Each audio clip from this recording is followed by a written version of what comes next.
thank you so much to Young Women Empowered, the whole team, all the graduates for organizing this wonderful graduation.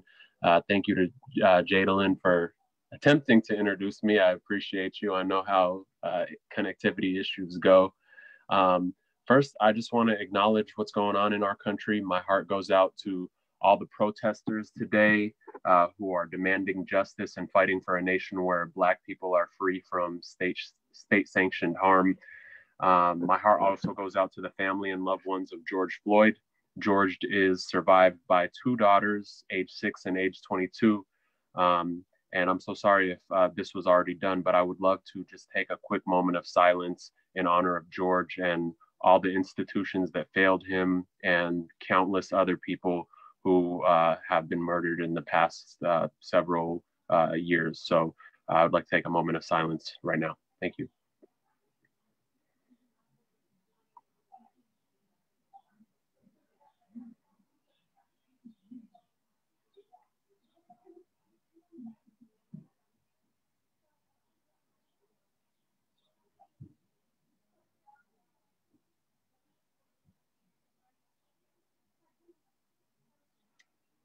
Thank you all so much. What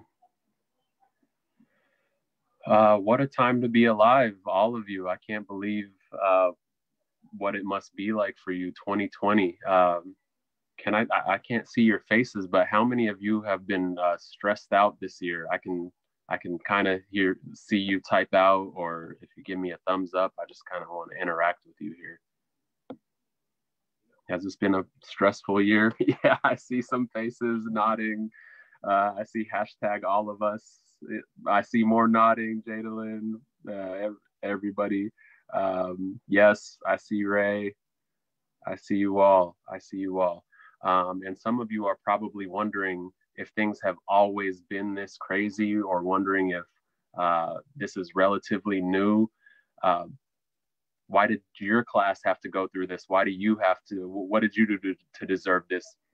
And, you know, if you ask your parents or grandparents, they've gone through some very serious stuff as well. But I can tell you right now, I'm 33 years old, I can tell you in my lifetime, this week, this year has by far been the most stressful and unusual time I've ever experienced. I think Reagan and some others who are in my age group right now would probably agree as well. And this includes hardships that I faced growing up. Like many of you, I grew up, I grew up poor and first generation. My story actually begins before I was born. My parents fled Ethiopia in the 1980s because there was war. They went into neighboring Sudan, where my brother and I were born. And then once I turned 3, we all boarded a plane and flew across the Atlantic Ocean. And I grew up in South Seattle since I was 3 years old. I grew up in public housing like Rainier Vista, Holly Park. Neither of my parents went to high school or college. I come from a single parent home. My mom had to work double shift, triple shift as a nursing assistant to raise her children. And I think some of you know how brutal that work can be on your body. It is just hard work.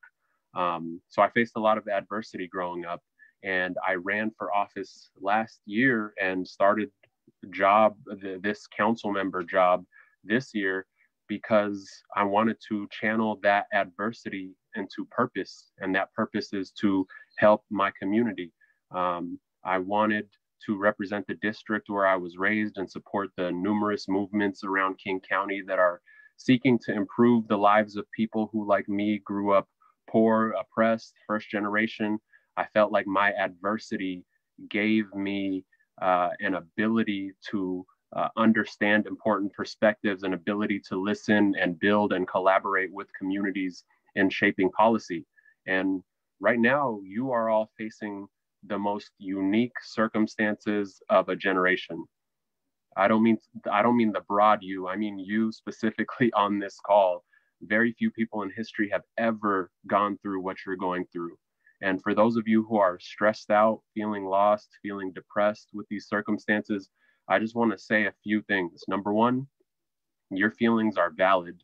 Please don't let anyone ever tell you that you have to just snap out of it, or Don't let them belittle you for how you're feeling.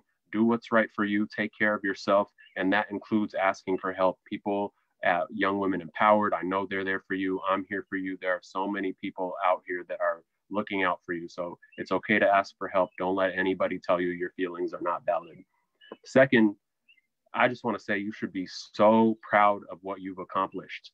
To be, so I've seen the statistics. So many of you are low income, first generation, like myself, women of color, especially those of you who have just had so much stacked against you, and yet you rise.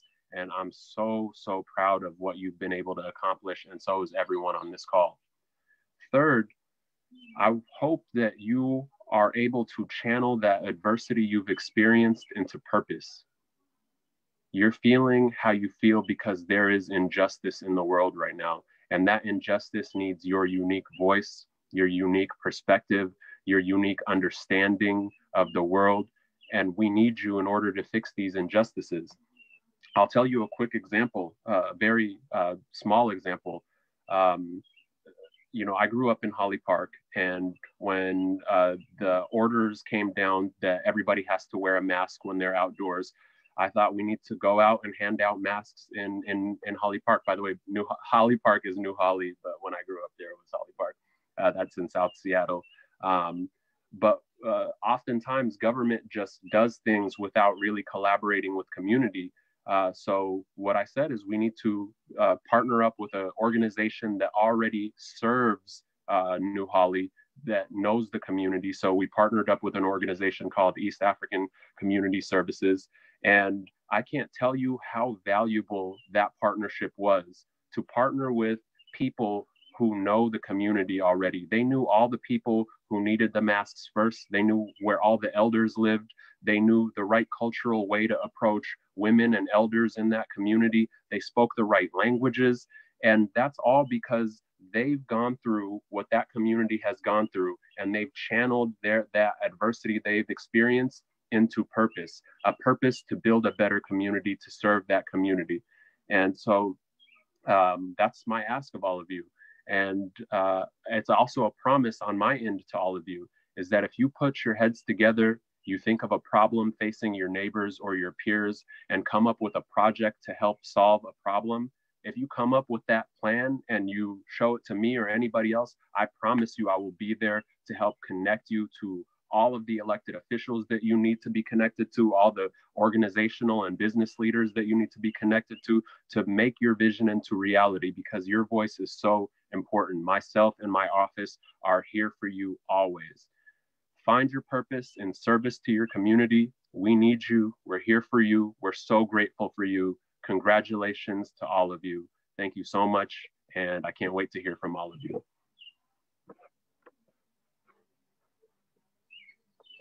I'm already seeing some ideas coming through. Let's start a voters drive. Let's, whatever the plan is, I'm here. Use my office as a tool for you. So again, this is Councilmember Girmay Zahilay, and looking forward to connecting with all of you.